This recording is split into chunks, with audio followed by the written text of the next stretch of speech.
Yes, okay. Been given the thumbs up. I'm allowed. Hello, can everybody hear me? Testing, 1, 2. Getting lots of thumbs up from the audience. Lovely, thank you very much.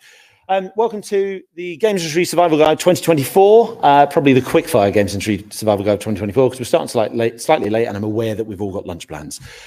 So I will do this relatively quick, my bit. Just a quick one, if you're not sure who the hell I am James Batchelor. I'm editor-in-chief of GamesIndustry.biz. We are the leading B2B publication in the video games industry. If reading websites takes up too much of your time, we have got a newsletter, the GI Daily. You can sign up for it there. There we go. I've appeased the bosses. You may recognize my voice or face from the GI Microcast, which I host with Chris Dring every week. And I never give up the opportunity to very sneakily mention that I've written a book, The Best Non-Violent Video Games, available all good stores, etc. Plug achieved. I tried. I was really going to try and do like a very kind of clever intro about the overall state of the industry. I was even going to nick one of Chris's presentations he's given recently with like some stats about optimism and what's going on in the market. But I think we all know the industry is in a hell of a position at the moment. We've seen 20,000 people laid off in the last 18 months, and it's very easy to kind of get caught up in the negative and the downsides of what's going on in the industry right now. But through it all, I have noticed a lot of people are still talking, like taking kind of a forward-looking approach, taking a more optimistic approach. The common phrase we've all heard this year is survive 2024, survive until 2025, whichever version of that phrase you've heard. That's what this talk is built around. This talk is unlike talks any other talk you will go to today, in that the speaker, me, will do as little speaking as possible. I'm not sure if anyone's come to my previous talks. The way I do this is I kind of got a series of guest speakers, either on stage or via video. I'm going to introduce them. They will come up. They've got, I thought I saw something on the screen. Never mind. I'm going to introduce them. They're going to come up. They're going to have 2 minutes to give their advice on how we can survive 2024. Good news for all companies. It's July. You are officially halfway through surviving 2024. So it's more about surviving the next 6 months.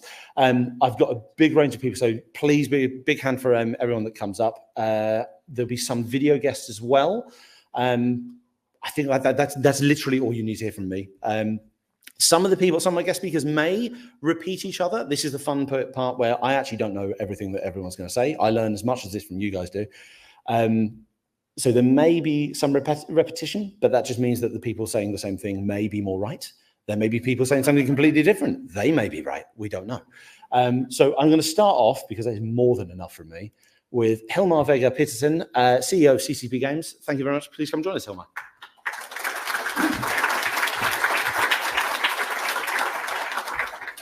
Okay, I have to time this. So I thought I would maybe take you back. So I come from CCP. We're like a cockroach of the game industry. We're 27 years old. We've gone through anything under the sun, like successful games, failed games, banking collapses in our home country of Iceland. Imagine running an international game company without a banking system. We've tried many things. But the interesting survival story is from when we were starting, and that might be the most helpful right now.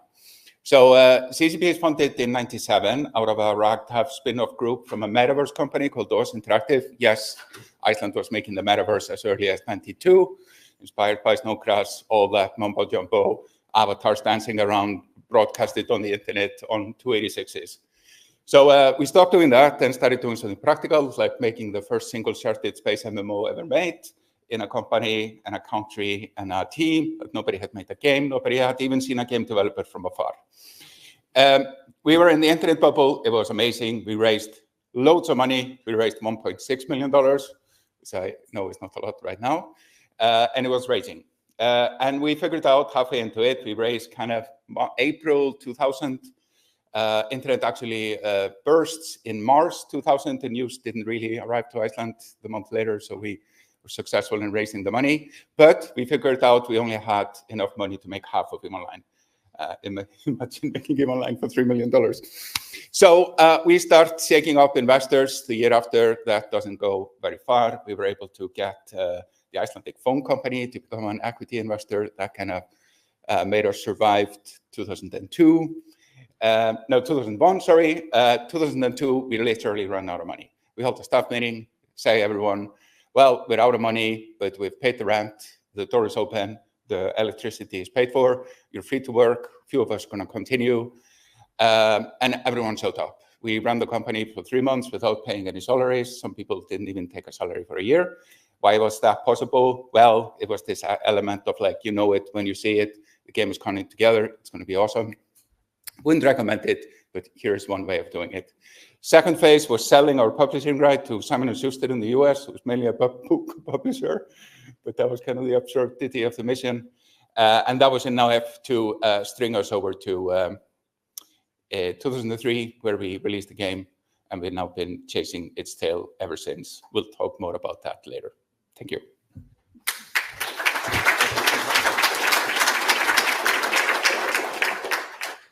Thank you so much, Helmar. Next up, we have Carolyn Marshall, CEO and Creative Director from Interior Night. Hello, hello. I wanted to start by saying that it took me quite a while, and the studio in general, to realize what was really happening last year. I think like I've got an optimistic bias that a lot of us might have, and I'm also stubborn. So initially it was like, oh, it's just a lull. Then you realize, oh, actually, okay, it's not great, but we'll see through it because we're amazing or we're lucky. And then towards summer 23, it was like, oh no, it's really bad. So pretty awful. And so we did plenty of things last year and this year to make sure we survive and make progress towards our second project. Our first game came out in the summer of 22. So that's a while back already. So we did creative work. I'm sure you all did. Invest in our tech and R&D for the future. We cultivated our network and relationships to keep the pulse on the industry, see how is it going, you know. And we even cleaned up our database. It was a good time to do that. But looking back, I think the most important thing I did personally during that time, and I'm still doing now, is to listen to my board of directors. This might, apologies if it seems obvious, but I've seen friends in the industry who have a studio or, you know, have a team struggle to make, you know, the hard decisions you've got to make sometimes to survive and live another day. And this advice might be also useful for a small studio who don't have a board yet. So our board is a group of 3 people, so 3 directors. They're just we're coming together for board meetings, or we have emails and exchanges in between. Board meetings are like quarterly. They're not friends, but they are people I respect, and they're coming from different industries or have got a different skill set than me, entrepreneurship or business or finance. I'm more of a creative person. And, you know, most of the time I kind of don't listen to them because I'm stubborn. And they're a bit like the parents with the creative teenager. But bottom line, they see more things than me. Like I focus on the tree, which is the studio, while they look at the forest. They have less skin in the game, so they're more objective than me. And they're experienced in other fields, obviously.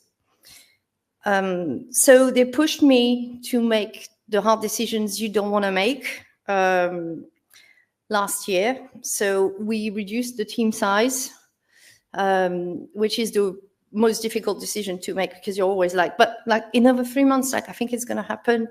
But ultimately we had to make the decision. We descoped the project as well because just to increase our chances to find a partner and to be able to sign something. And we looked at our runway to take us well past 24. So it's hard to run a company. I know time's up. I'll be really quick. There's so many things to navigate, you know, things that are outside of your control, things that are in your control, and you can't do it alone. So have a board, listen to it, especially when the times are hard. And it's worth giving away a little bit of equity. And if you don't have a board, at least have advisors. Don't do it alone.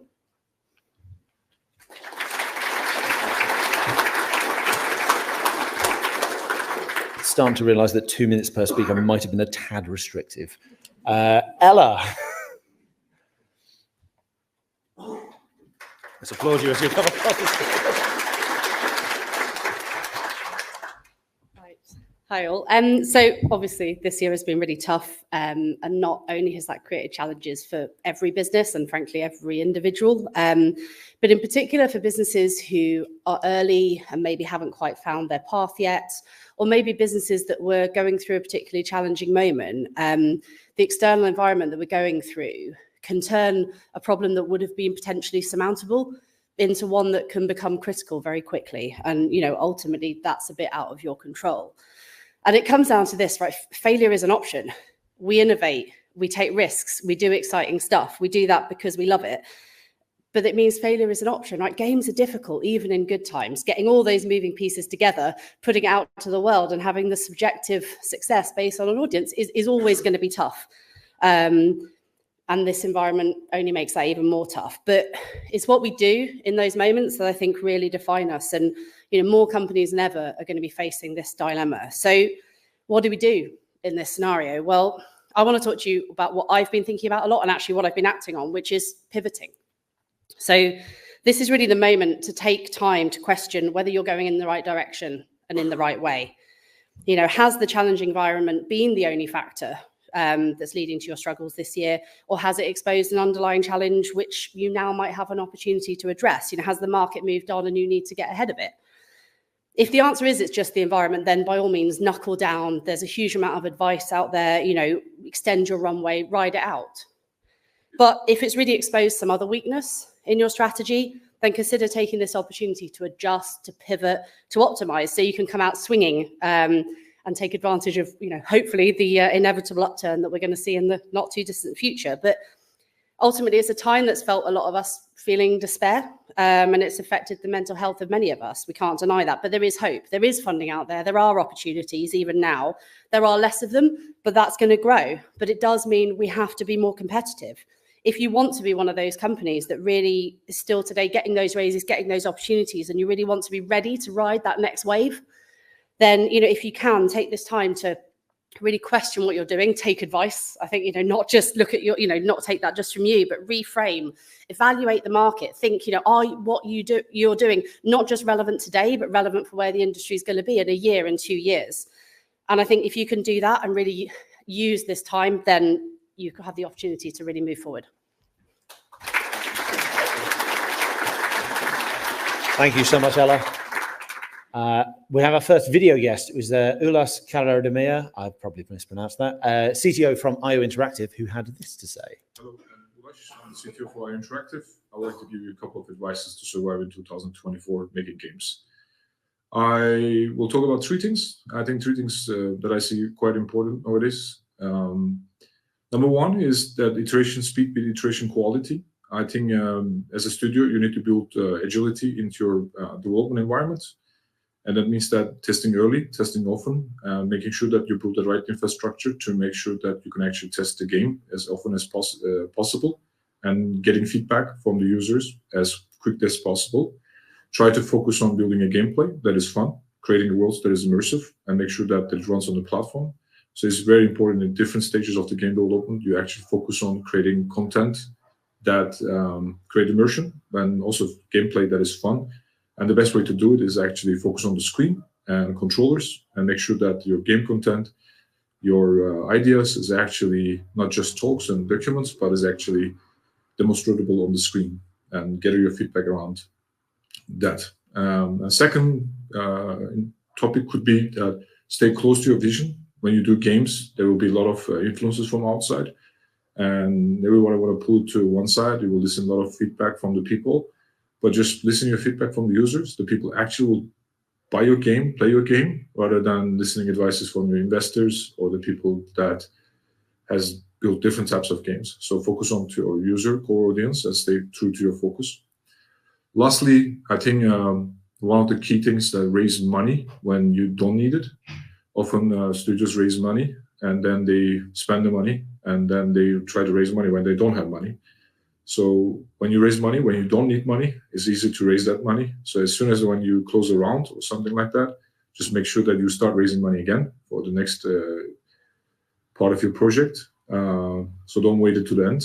That's also important. And lastly, I think it's very important to have a large network. Events like Develop Brighton is really good for that. Get connected with people, try to know as many people as possible, try to learn from them, ask questions. Do not just use the time to sell and pitch your ideas, but listen and ask questions that you can learn from the people around you. I think is also very, very important. Thanks for listening.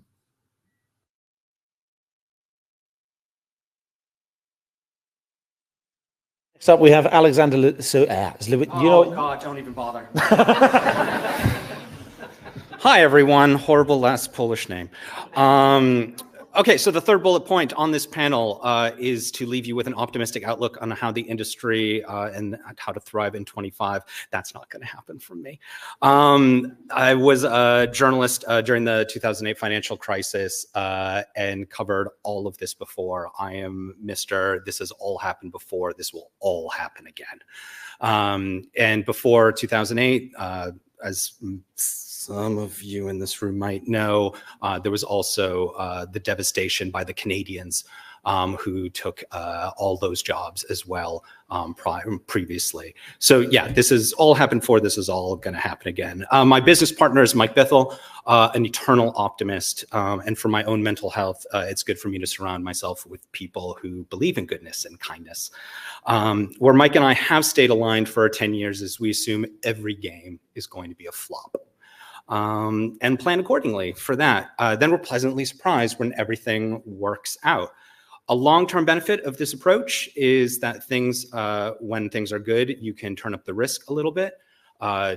Benefits, investments, all of that type of stuff. We've always stayed in a very specific field, which is single-player premium titles. This has created a consistent narrative with our publishing partners. And never underestimate a consistent narrative with any type of investor. If you are doing something good, keep doing it. If you want to pivot, get good at that before trying to get some more money for it, because that's an issue. So survival is the current name of the game.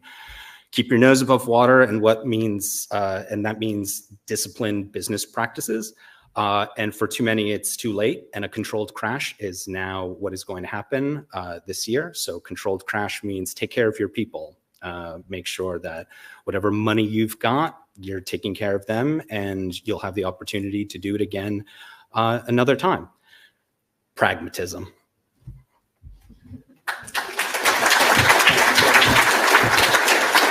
Thank you so much, Alex. Next, here we have Jude Ower, founder and CEO of PlayMob. Jude, come on up.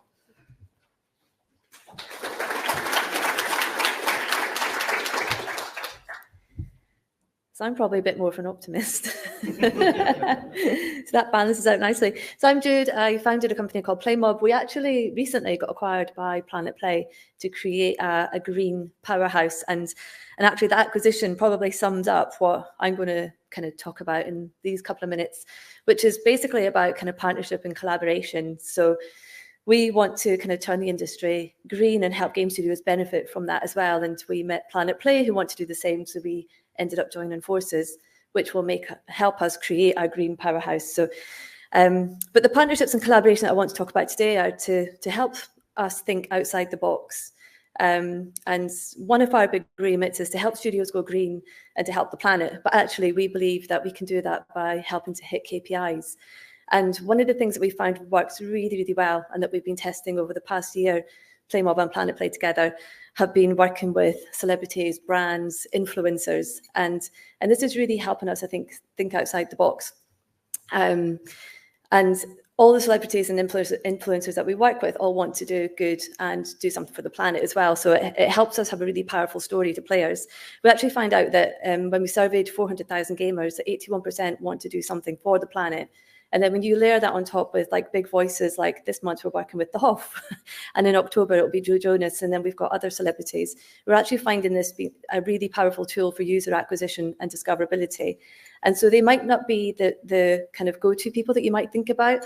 So I think one of my big pieces of advice when it comes to kind of partnerships and collaboration would be, don't just go for the biggest names, actually go for some of the mid-tier folks, the brands and celebrities who, you know, they're hungry to get into gaming. when you start to look outside gaming, there's lots of partnerships that you can do with others that can help boost your game, help you be discovered.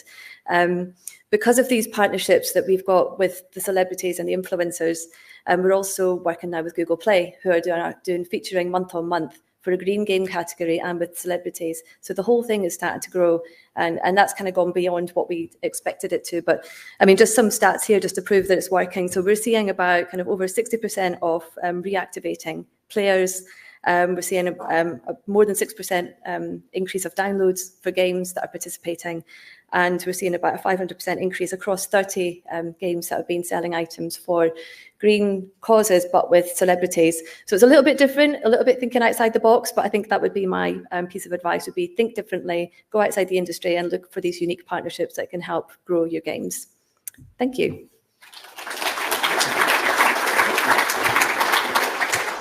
Thank you so much, Jude. Oh, blimey. If I didn't manage your name, Alex. This is Stefania Haldersdottir. I'm pretty sure she pronounces her name properly at the start of the video. It's a video one. This is CEO of the Avalanche Studios Group. So let's hear what she's got to say. Hi, my name is Stefania Haldersdottir. I'm the CEO of Avalanche Studios Group. I was asked to give some advice on how to run game business in turbulent times, how we survived 2024, and how we set up for strong 2025. I have 4 advices that I would like to share with you. My first point, adapt and be flexible. Our industry landscape constantly changes, so studios need to be flexible and resilient. We must be ready to learn very fast and then to pivot our strategies if needed and adapt to new market conditions. If I were to advise developers on a personal and career level, I would say work on your adaptability, try to remain resourceful through turbulent times, because sometimes turbulent times bring opportunities, and identifying opportunities for improvement and growth can help you on your path. Then number 2, remember our purpose. Even in difficulty, we must remember that our primary goal is to deliver valuable, engaging, and meaningful experiences to players. Making decisions with the best interest in mind helps us cultivate a loyal player base, strengthening our brand reputation, and navigate challenging currents. Number 3, leadership. Difficult times requires resilient and resourceful leadership. This means listening to players, paying attention to the market, and always having a backup plan. It's about preparing to face uncertainties and being capable of recovering from setbacks. One point on this is to make sure that we keep good financial health and that we plan for good financial health in our companies. And number 4, stay compassionate. Our morale and productivity can take a hit during challenging times, so it's really essential to prioritize the well-being of our teams. We should keep coming together in places like beautiful Brighton and remind ourselves why we love making games. Connecting with people who have been affected by layoffs or otherwise struggle in the current climate is very important, and offering help can go a long way in our community, because it's the gaming community that makes us stronger, and we are stronger together. Thank you. Subtle logo and everything. Right, now this is going to be interesting. I was trying to find Chris in the lobby. Did he make it in? No, you stood up and I thought you were Chris for a second. Okay, well, that's one less person then. Cinzia Musio, please come on up.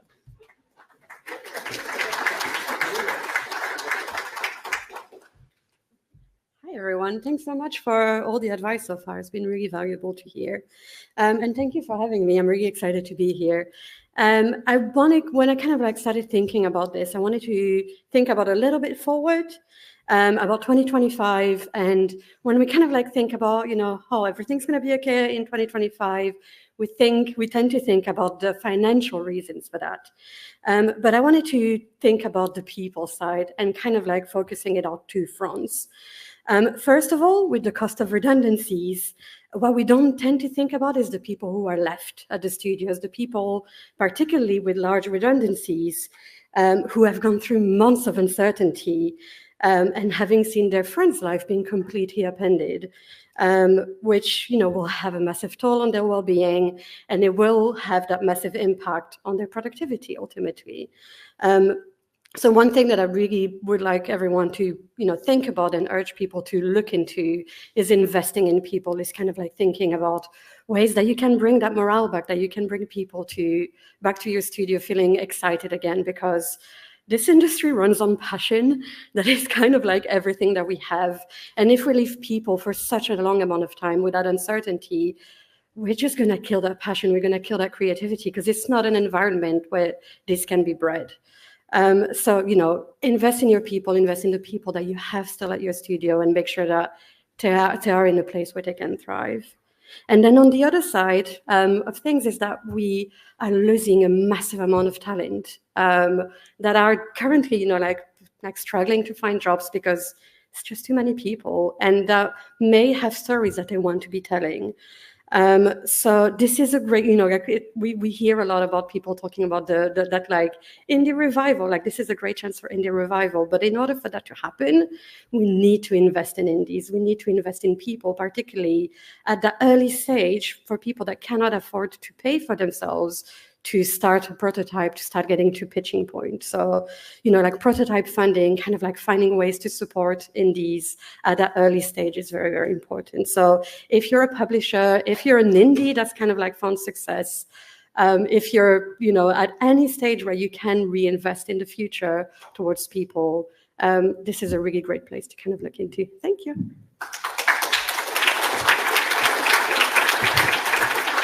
Thank you so much, Cinzia. Next, we have Muyu. This is another video one. There we go, video. We've got Muyu, creative director of Team Artichoke, and here's what he had to say.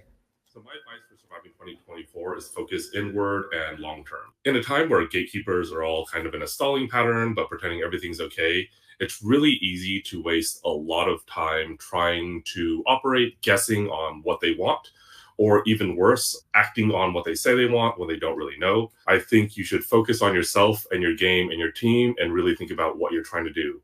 So, for example, some things that I've been doing less of, I've been doing less pitch deck iterations. I'm spending less time thinking about features from the most recent indie hit.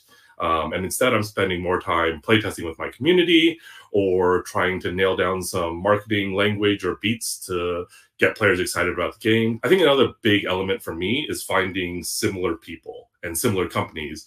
So I heavily advise searching for people in big communities, whether it be a big Slack or Discord group or an event like this. So make sure that you find the people that share your situation and your values that you can swap notes with, and grab onto them. Don't just make it a one interesting conversation you had at this event or whatever. Make sure that you set up a regular call and you have catch-ups and you discuss your strategies and what hasn't been working for you, play test each other's builds, share intel on what publishers are good or not good to work with. And the other thing I will say, it's really important to remember at a time like this, as much as you're feeling the pressure as a company, the people that are feeling even more pressure are the people on your team.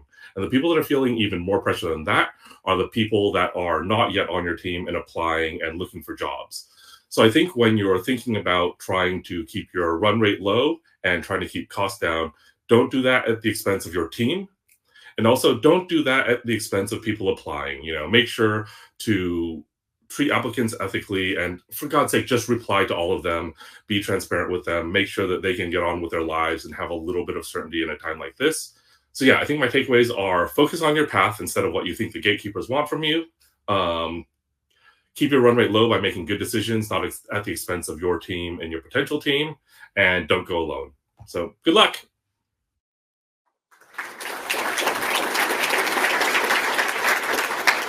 I think I'm most impressed by how his advice was coming out faster than he was actually speaking. That was amazing.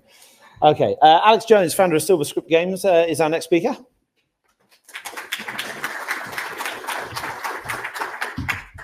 Hello, my name's Alex, and I was laid off in December 2023. You can cheer. No. But of course, it's happened to thousands of other people. I worked at the company for 5 years, and it was really my dream job and my foot in the door, so it was really disappointing. But what happened is I started my own company, and then we raised nearly £100,000 in grant and crowdfunding, and so public funding was really a lifeline in a time where publishers are not investing as much. So the title of this is Surviving, but people were saying the same in 2023, get through 2023, and then at what point do we start living? I mean, I know that running a company isn't for everyone, but it might be for a lot more people than you realize. Why let shareholders and corporations who maybe don't even care about or really love the industry make those decisions? Callous decisions, in fact. I never thought that I would actually run a company. It's not something I even knew I could do. Like at school, they don't really teach you those things. And I always worked for other people, but I always had games that I wanted to do. I took part in game jams, and having never thought I would do it, yet here I am. I'm not saying it's not tough, but I'm far more than surviving. I get to work on my dream project every single day. I know that it's really tough out there for everyone, but sometimes there is a silver lining, and that more people might have the chance to run their own studio. And in fact, they will have been burnt from what's happened over the last 2 years, so they might actually run them more responsibly and sustainably in the long term.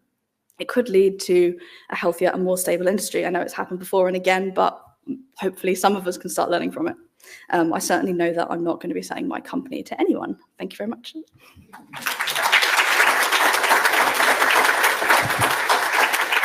Thank you so much, Alex. Next up, we have another video one. Andrew Pierce, CEO of Alchemy. I'm sorry, I refuse to call him CE Owl, as he insisted. Hi, I'm Andrew Ike, CE Owl at Alchemy. We are a fully remote VR video game studio headquartered in Austin, Texas. We develop the games Job Simulator, Vacation Simulator, Rick and Morty Virtual Reality, and Cosmonious High. We currently have 75 full-time employees and are hard at work at our next big game. As many of you know, the industry is going through a tumultuous time, and I'm here to share some tips on how I think about moving forward through 2024 and beyond. At Alchemy Labs, we're in the very fortunate position that we're able to self-publish our titles. To be perfectly transparent, we're a wholly owned subsidiary of Google, but we are still financially viable without their support. One of the ways that Alchemy has stayed viable is by being extremely multi-platform. If you're running a studio, it's good to remember that without your content, platforms are just bad social networks. It's our work that delivers real value to our players, and you can use that to your advantage. If you have older titles that have even a modest popularity, you can port them to new platforms. It's not free to make a port of your games. It costs time and effort, but you can offset some of that risk. Many times you can get platforms or publishers to pay you to do the port. To be dry and business focused, if you're in survival mode, what we're talking about is cash flow. You need enough money to pay your employees and your expenses. Even a 100% recoupable porting fee might be worth the time if it gets you the money to keep the lights on. My other big tip is to look at how you can grow your audience with your current games. There's almost no game on the planet that has maximized its player count. As developers, we are often enamored with the resplendent glow of working on something new. Suppressing that urge and finding small to medium additions to add to your current titles can breathe new life into an existing game.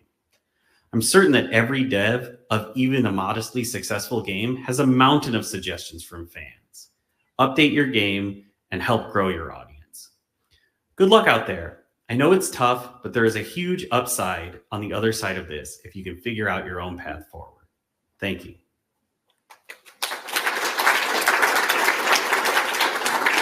Okay, Nick Button-Brown, founder of the Games Angels.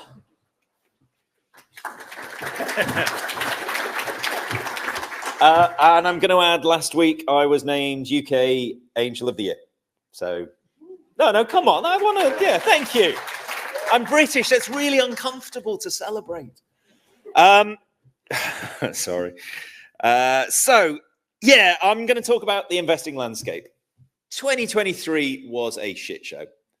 It really was awful. Deals weren't happening. Every VC that I spoke to was like, yeah, we've got money, but we're just going to hold on to it because we want to keep it for our own portfolio. So, yeah, that was great. That was really helpful.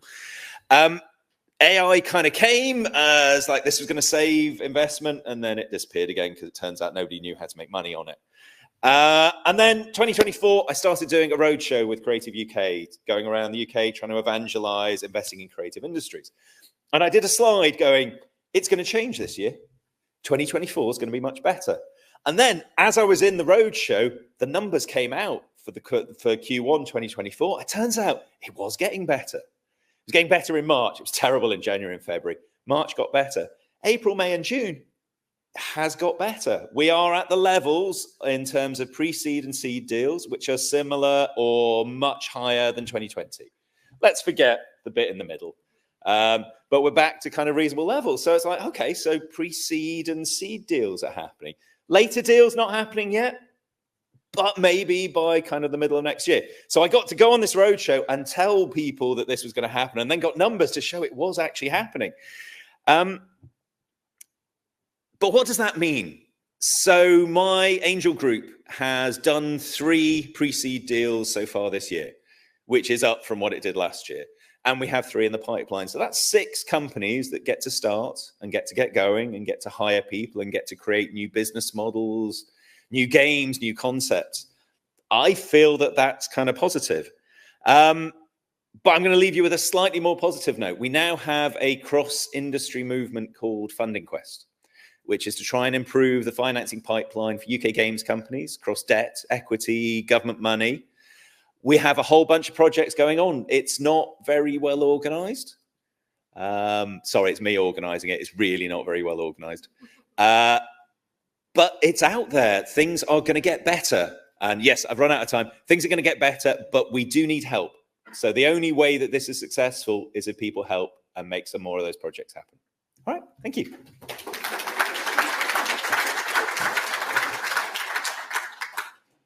Okay, next we have Tanya Exshaw, although I'm very conscious of the amount of time. I've actually still got a couple of in the room people, so I might save that and write that up for the article I'll do on GamesIndustry.biz. So we'll skip Tanya. Sorry, Tanya. I'm so sorry, Tanya. Look, if you're that worried, we can go back and do it like at the end of the session. Gina, please come join us. Right, they complain about devs being late. Investors, oh my God, they're the late ones.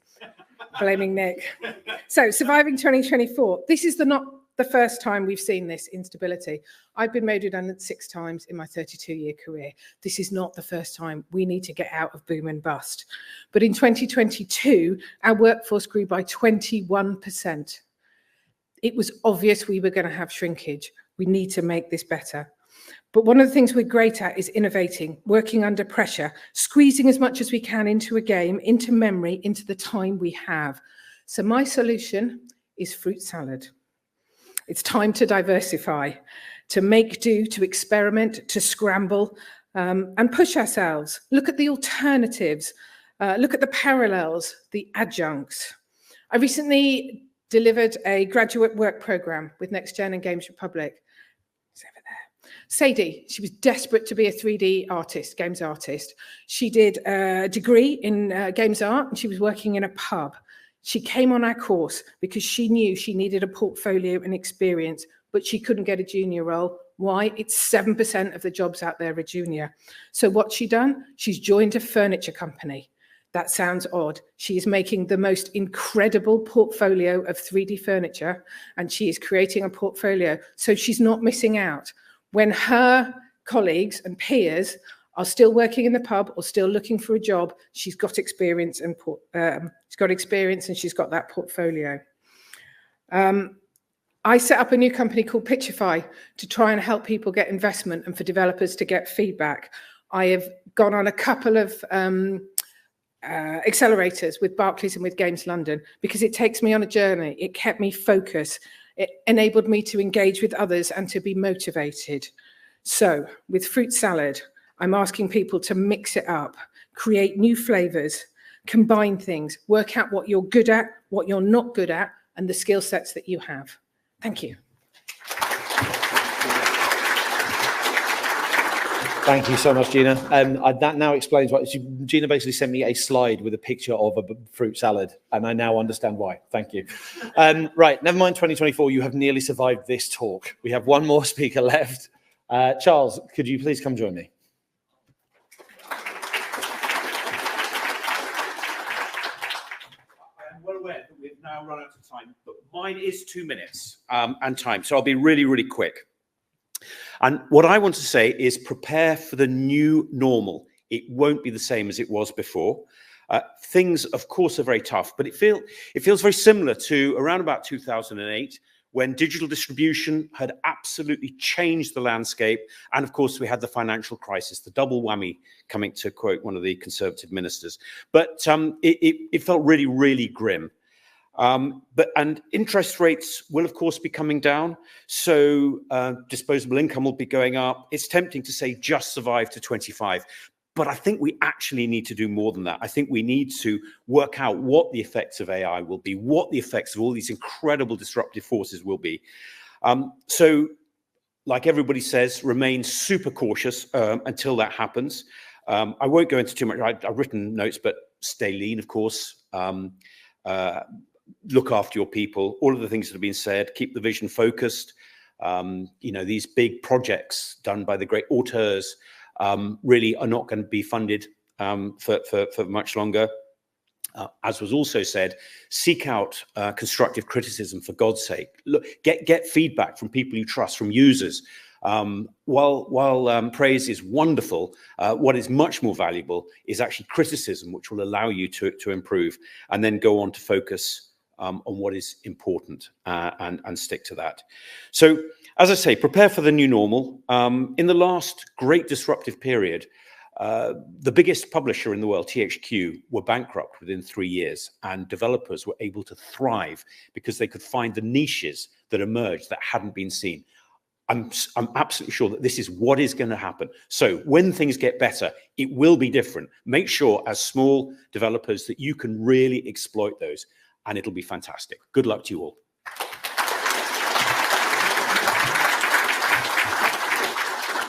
Thank you so much, Charles. I've been trying to take notes all the way through. I was going to give you a takeaway from each speaker, but I think we definitely run out of time for that. So I will give kind of the through lines I've seen through all the advice here today. Be adaptable, plan for failure, seek advice, mind your finances, look after your team, keep going. See you in 2025. Please give a big hand to all my guest speakers, and particularly to the man waving the time's up sign at the back of the room.